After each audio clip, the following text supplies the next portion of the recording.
둘째 날 우리가 마음 가운데 기억할 말씀은 요한복음 1장 1절로 15절 말씀입니다. 요즘 이 시대를 말한다면 복지 시대가 아닌가라고 생각됩니다. 복지. 나도 복지에 대해서 굉장한 강조를 하고 있습니다. 왜냐하면 급격한 경제 성장이 있다 보면 풍요해지고 부의 독점 현상이 일어납니다. 갑자기 어느 날 엄청난 속도로 발전하게 되면 부의 균형이 깨어지기 때문에 잘 사는 사람들은 엄청 잘 살게 되지만 가난하고 연약한 사람들은 더 힘을 잃는 시대가 오늘날 우리들이 만나고 있는 시대입니다. 그래서 많은 사람들이 생존의 위기 속에서 자꾸 무엇인가를 해결하기 위한 시도들이 우리 주변 가운데 많이 생기는 것을 볼 때에 오늘 본문의 말씀을 가만히 생각해 보면 바로 그러한 오늘날의 시대가 예수님 시대의 모습이 아닌가라고 생각이 됩니다. 헤롯 왕가와 로마 제국이 모든 재물들을 수탈해 갔습니다. 백성들이 움직이는 모든 것들을 다 빼앗아 가니까 백성들이 빈궁해진 것입니다. 어떻게 살아갈 것인가? 내일은 무엇을 먹을 것인가? 라고 생각하는 그런 두려움 속에 예수님께서 나타나셨습니다. 저 분은 우리의 필요를 채워줄 수 있을 것이다 라고 생각하며 큰 무리들이 예수님을 따라오고 있는 장면, 그 예수님을 따라오는 그들에게 주님은 긍휼히 여기시고 음식을 제공하시는, 요즘 말로 말하면 복지의 형편들을 누려서 이 군중들을 먹이시고 입히시는 우리 주님의 모습을 우리는 오늘 본문을 통해서 보게 됩니다. 수많은 무리들이 찾아왔을 때 예수님께서 제자들의 믿음이 얼마나 자랐을까, 그들의 믿음이 얼마나 커졌을까를 생각하면서 6절에 보면 시험하고자 하다 그랬어요. 제자들의 믿음이 얼마나 커졌는지를 시험하기 위해서 빌립이라는 제자에게 질문하고 있습니다. 우리가 어디서 떡을 사겠느냐? 이 무리들을 먹이기 위해서 어디서 떡을 살 수 있겠느냐라는 질문을 했습니다. 이 질문은 예수님이 하시는 질문이지만 빌립이 해야 될 질문이 아닌가 마음속에 생각하고 있을 것입니다. 도대체 예수님께서 어떻게 하실 것인가? 우리가 먹인다면 어디서 이 떡을 사서 이 군중들에게 먹일 수 있을까? 라고 생각하는 질문이기도 합니다. 이 질문은 또한 민수기 11장에 보면 하나님에게 모세가 질문하는 질문입니다. 많은 백성들이 모세에게 우리가 죽게 되었다, 우리에게 고기가 필요하다, 우리에게 음식이 필요하니 빨리 음식을 주시오, 불평불만할 때 모세는 하나님 앞에 기도합니다. 이 모든 백성에게 줄 고기를 내가 어디서 얻을 수 있겠습니까? 내가 이 고기를 어디서 얻을 수 있겠습니까? 라는 질문과 비슷한 질문이 아닌가라고 생각이 됩니다.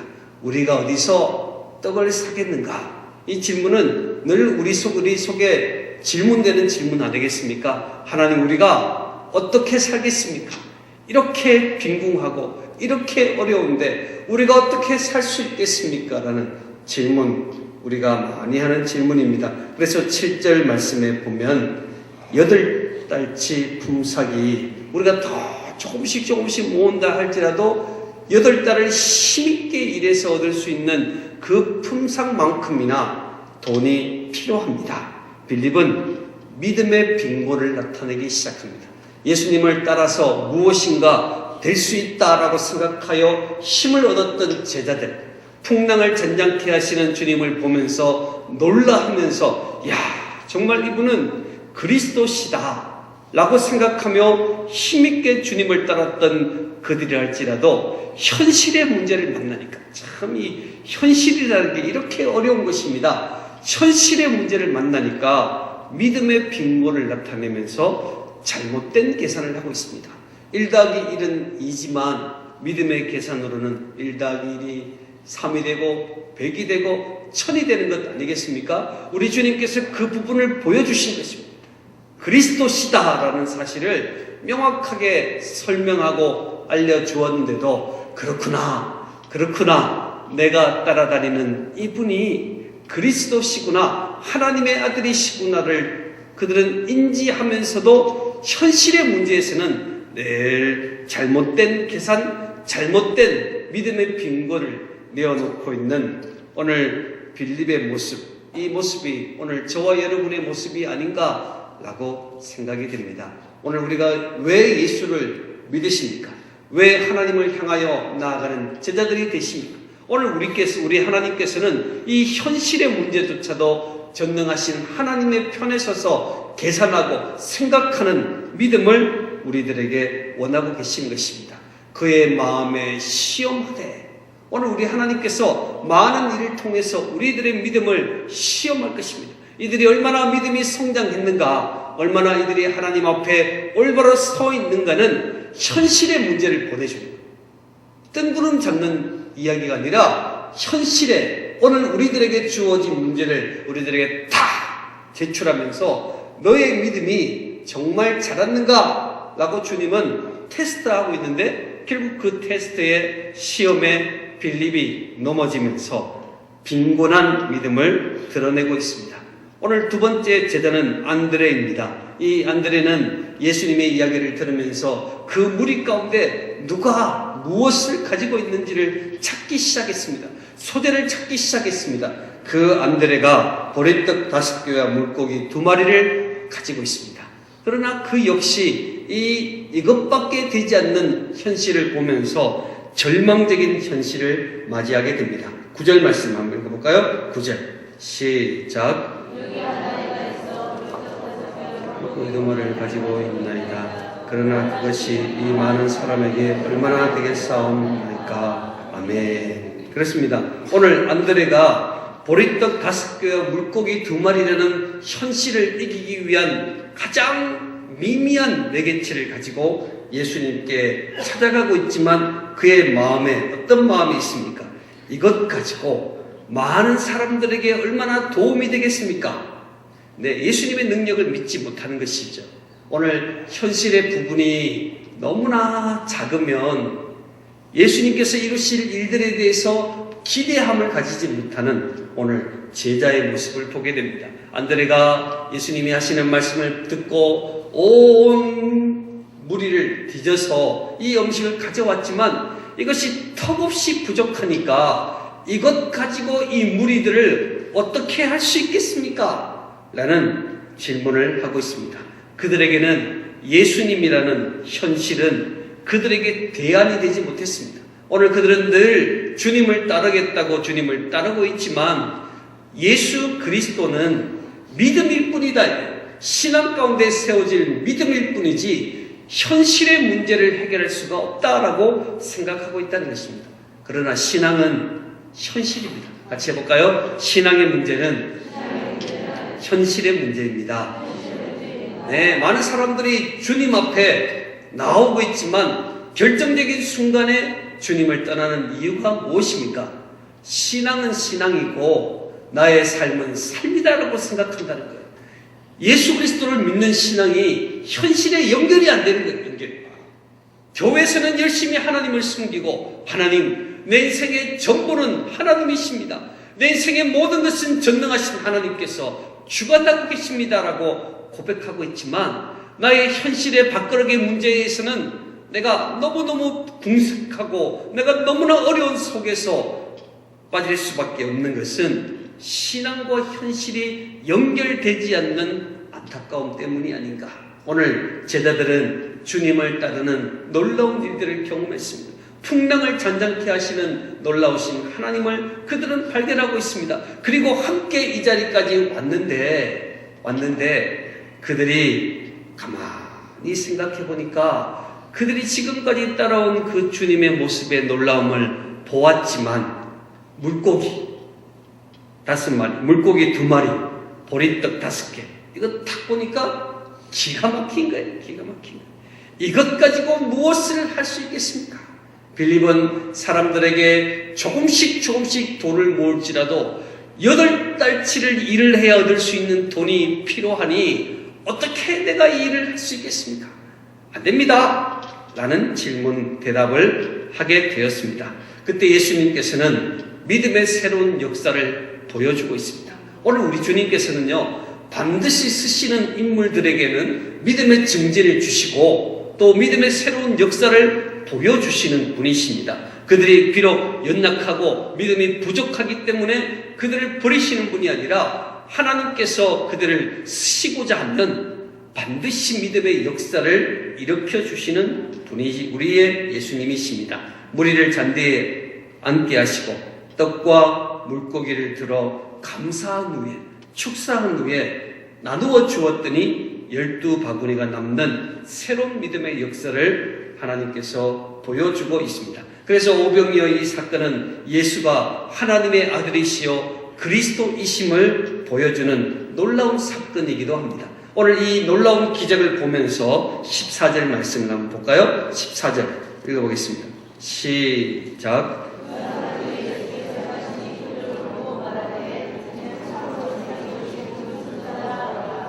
아멘. 그렇습니다. 그들이 배고픔의 문제를 가지고 찾아왔을 때 예수님께서 배고픔의 문제를 해결해 주셨습니다. 그랬더니 예수님의 정체성은 인정하지 못하고 기적을 행하는 선지자다. 저 선지자가 있으면 우리는 굶어 죽지 않겠다 라고 생각하며 예수님을 그렇게 이해하기 시작했습니다. 그랬더니 예수님을 억지로 데려다가 왕으로 삼으려는 이 정치적인 뜻을 나타내기 시작했습니다. 우리가 가만히 생각해 보면 우리가 예수 그리스도를 믿는 이유가 무엇인가? 내 신앙의 목표가 무엇인가? 대부분의 사람들이 현실의 필요를 채우기 위함이래. 그들이 이 무리 속에 포함되어서 예수님을 따라온 것도 결국 그들의 배고픔을 채우기 위한 지도자를 얻기 위함이 그들의 목적이었습니다. 그래서 그들에게 필요를 채워줬습니다. 먹을 것을 공급해 주었더니 제일 먼저 드는 생각이 이분을 왕으로 삼으면 우리는 굶지 않겠다. 이 바로 그들의 신앙의 목표였다는 것입니다. 오늘 군중 가운데 그들은 늘 신앙의 목표가 현실의 문제입니다. 하나님, 나의 질병을 고쳐주시면 내가 주님을 따르겠습니다. 내 사업 잘 되고 부도 나지 않고 모든 기업을 잘 일으킬 수 있으면 내가 열심히 하겠습니다. 오늘 이 수많은 이 군중들은 바로 예수님을 따르는 목표가 현실의 문제의 목표를 두고 그들을 따랐습니다. 그러니까 예수님께서 기적을 일으키니까 사람들이 막 찾아다닙니다. 예수님을 왕으로 삼으려 하니까 예수님께서는 15절 한번 보실까요? 15절 읽어보겠습니다. 시작.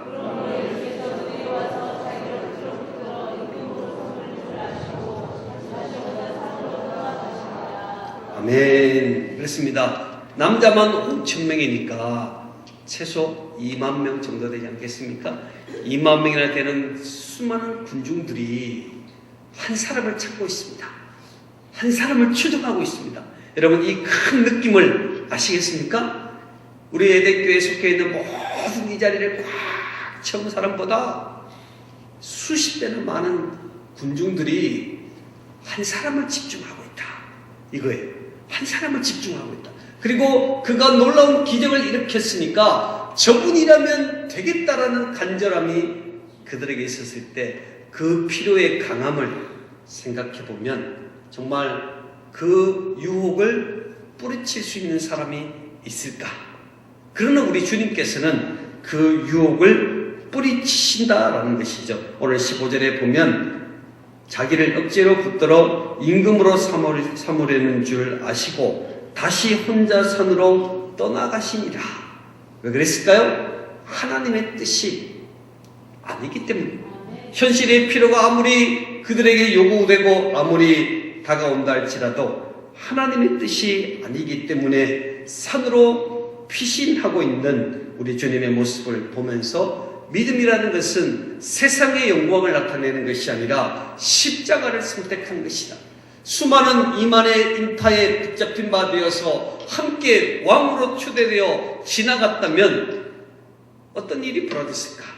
그러나 우리 주님은 그 방법이 아니라 내가 온 이 십자가의 그 길을 선택하여 하나님의 기쁨을 올려드리는 것이 하나님께서 원하시는 뜻이라는 것을 명확하게 알았기 때문에 그는 그 자리를 피했던 모습들을 우리는 보게 됩니다. 요즘 시대, 복지 시대, 수많은 사람들이 이 복지의 필요를 느끼고 나에게도 어려움이 있으니 도와주시오. 나에게도 이런 힘듦이 있으니 도와줘야겠다고 수많은 사람들이 아우성하고 있습니다. 오늘 이 로마 제국의 통치 시대도 이런 사람들이 너무나 많았습니다. 그래서 누군가가 나타나서 우리들에게 큰 힘을 주면 좋겠다 라고 생각하는 필요가 있을 때 예수님이 짠! 나타나신 것입니다. 시대에 딱 맞는 지도자가 된 거예요. 아마 예수님이 현대시대에 나타났다면 정말 중요한 귀한 지도자가 되었을 겁니다. 정말 중요한 지도자의 입장에서 나타나니까 사람들이, 제자들이 예수님을 따른다 하면서도 예수님 메시아로 생각하지 않고 자꾸 저들의 배고픔을 채워줄 사람으로 생각하니까 믿음의 문제에서도 자꾸 현실적인 계산을 하는 거예요. 이 사람들을 내가 먹여야겠다 하면 우리 그리스도시니까 우리 주님께 현실의 모든 문제에 해답도 있을 것이다 이렇게 생각해야 되는데 믿음은 믿음대로, 현실에 생각되는 것은 생각한 대로 바꿔서 수를 세는 거예요. 2만 개가 필요하니까 2만 개 하나 둘 하니까 안 되는 거예요. 이게 어디서 이 많은 것들을 살 수 있겠습니까? 8개월을 일해야지 얻을 수 있는 돈을 합쳐도 겨우 뽑을 수 있는데 어떻게 한단 말입니까? 오늘 이런 자세가 오늘 우리들에게 얼마나 있는지 모릅니다. 또 물고기 2마리와 보리떡 5개는 주님께 손에 들어가면 굉장한 능력이 될 것임에도 불구하고 이거 가지고 어떻게 하나님의 일을 할 수 있겠습니까? 라고 말하고 있는 저들의 모습이 정말 우리의 모습과 흡사하지 않느냐 이거예요. 오늘 우리 주님께서는 우리 모든 일들 대신에 믿음의 역사를 새로 다 쓰십니다. 그게 아니다. 믿음의 문제는 현실로만 채워지는 문제가 아니라 믿음의 문제는 하나님의 역사를 따라 움직여가는 놀라운 사람들에게 주어지는 선물이라고 오늘 우리 주님이 말씀해주고 있는 것입니다. 사랑하는 우리 성도 여러분, 오늘 이 새벽에 오신 이유도 무엇인가? 하나님의 기적을 체험하기 위해서 오셨습니다. 오늘 우리가 결코 신앙은 신앙의 문제로 끝나는 것이 아닙니다. 신앙의 문제는 현실과 아주 밀접한 관계가 있습니다.